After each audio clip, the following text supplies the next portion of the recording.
अब बात करेंगे महाराष्ट्र में होने वाले उपचुनाव की। दरअसल पूर्व उप मुख्यमंत्री अजित पवार के निधन के कारण खाली हुई बारामती सीट और बीजेपी के शिवाजी राव कर्डिले की मृत्यु के बाद खाली हुई अहिल्यानगर की राहुरी विधानसभा सीट के उपचुनाव की घोषणा केंद्रीय चुनाव आयोग ने कर दी है।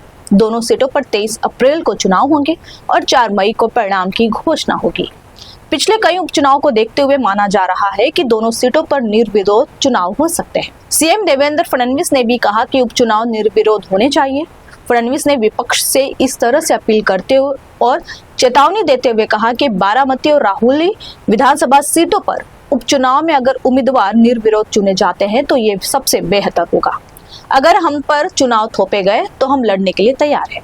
वहीं सबकी नजर बारामती सीट पर लगी है। यहां से उप मुख्यमंत्री सुनेत्रा पवार का चुनाव लड़ना लगभग तय माना जा रहा है। शरद पवार की एनसीपी ने कह दिया है कि उनकी पार्टी उपचुनाव नहीं लड़ेगी। अजित पवार के सम्मान में यहां निर्विरोध चुनाव हो, महाविकास आघाड़ी के कई नेता ये कह चुके हैं। सूत्रों के अनुसार बारामती सीट से सुनेत्रा पवार के निर्विरोध चुनने की संभावना है।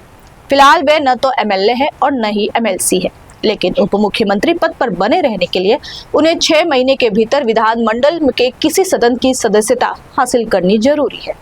चुनाव की घोषणा के बाद एनसीपी नेता प्रफुल्ल पटेल और उप मुख्यमंत्री सुनेत्रा पवार के बीच लंबी बैठक हुई। अहिल्यानगर जिले के राहुरी विधानसभा क्षेत्र से बीजेपी के शिवाजी कर्डिले का अक्टूबर 2025 में निधन हो गया था। तब से राहुरी सीट खाली है।